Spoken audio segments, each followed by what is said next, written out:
aquells mesos que foren de mar, penjats al mangle de l'estora, ens deixàvem els cossos de les noies més gustosament que l'entrepà de xoriço, el meu cosí i jo. Dos assajos d'obscenitat derivada, que mudaven la pell i eren més o menys feliços en la nostra vivacitor, potser inconscients a la tasca de prenyar arenes i tan pendents que sortissin elles del bany. Aquells lírics estius creixents que portaven els desecrets sense saber-ho.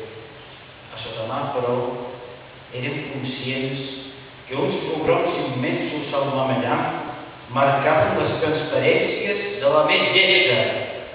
El meu cosí i jo fent com si miréssim les altres. Ah, com enyoro l'estiu.